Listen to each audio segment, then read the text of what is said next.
Sabe aquela sensação de ver um poder em um anime e pensar, cara, isso aqui é genial, e ao mesmo tempo existem outros que são simplesmente esquecíveis, mesmo sendo forte, mesmo sendo estilosos.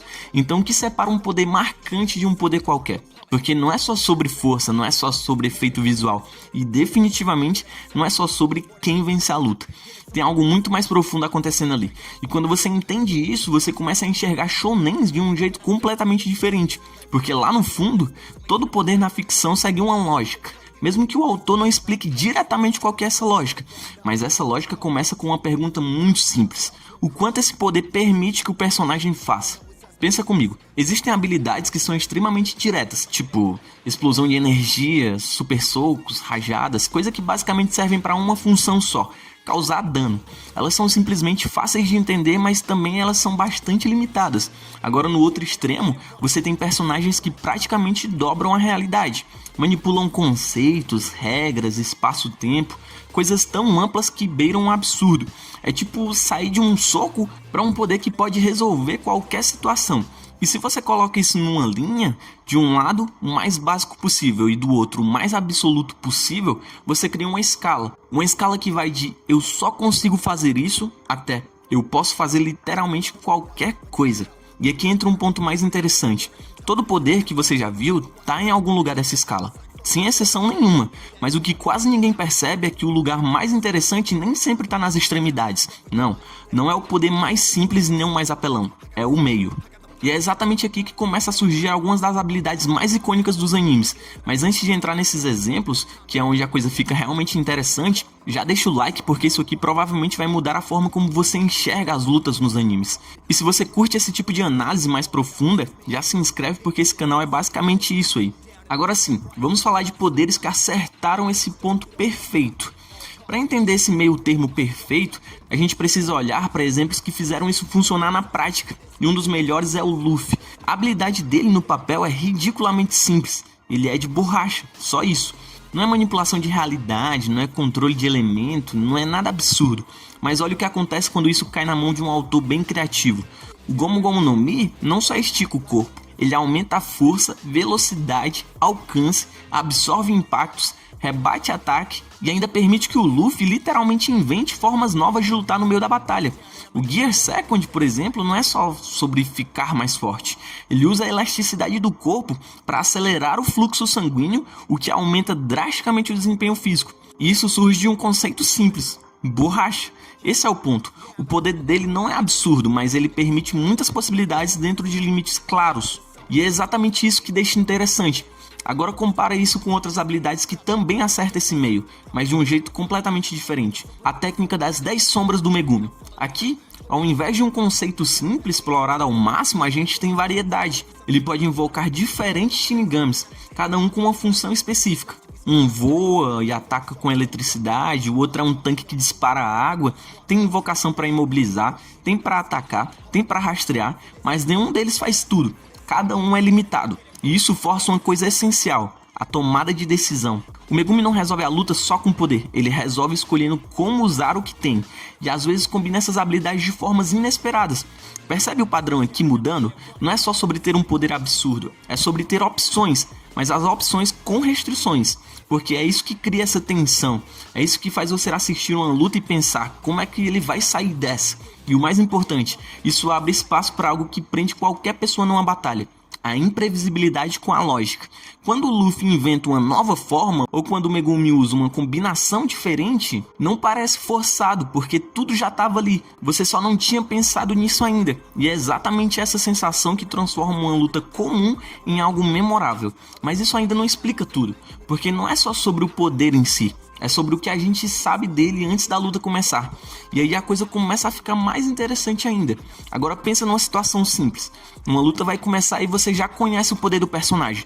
Não superficialmente, mas de verdade. Você sabe o que ele consegue fazer, sabe as limitações dele e sabe até o estilo do cara lutando. Nesse momento acontece algo automático. Você começa a prever. Ele pode usar isso aqui, talvez ele combine aquilo com aquilo, ou ele guarda alguma carta escondida. E é exatamente isso que transforma a luta em algo ativo. Você não tá só assistindo, você tá meio que participando.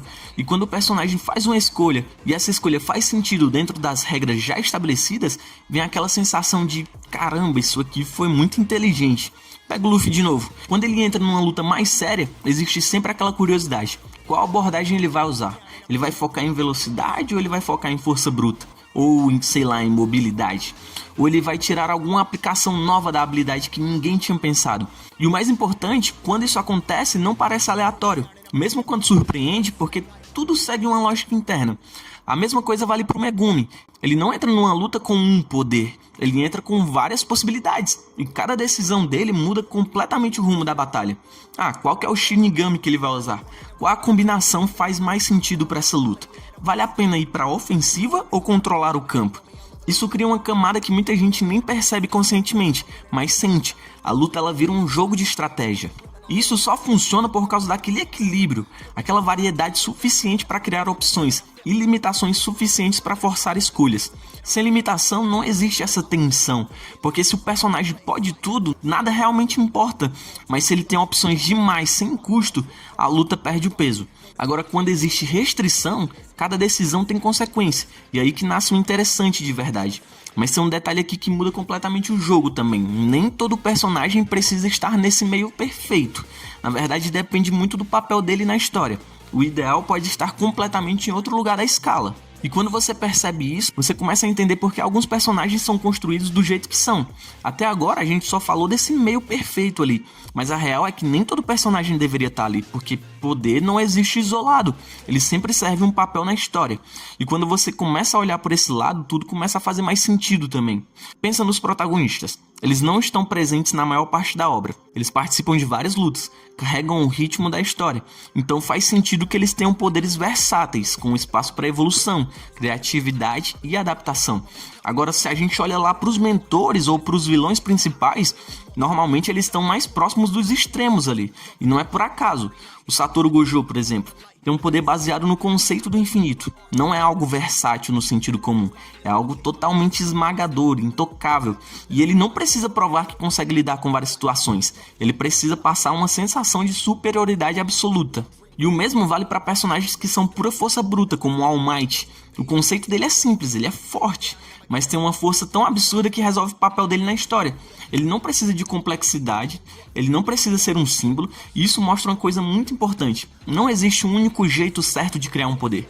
Existe o jeito que funciona para aquele personagem, mas mesmo com todas essas diferenças, todos esses poderes têm algo em comum, um conceito central. O Luffy é a borracha, o Bakugo é a explosão, o Gojo é infinito. E quando mais abstrato esse conceito, mais espaço ele dá para criação. Porque pensa comigo, força é algo direto, limitado. Agora o infinito. O infinito pode ser interpretado de várias formas, aplicado de várias maneiras. Ele é expandido. E é por isso que muitos dos poderes mais absurdos nos animes nascem de conceitos abstratos. Manipulação de tempo, percepção, realidade, existência. Eles não são só habilidades, eles são ideias. E quando um autor entende isso, ele não cria só um poder, ele cria possibilidades. No final das contas, criar uma habilidade interessante não é só fazer algo muito forte ou muito diferente. É sobre entender qual que é o papel desse personagem, em que ponto da escala ele deve estar e qual conceito vai sustentar tudo isso aqui. Quando essas três coisas se alinham, é aí que surgem os poderes que a gente nunca esquece. Então agora eu quero saber de você.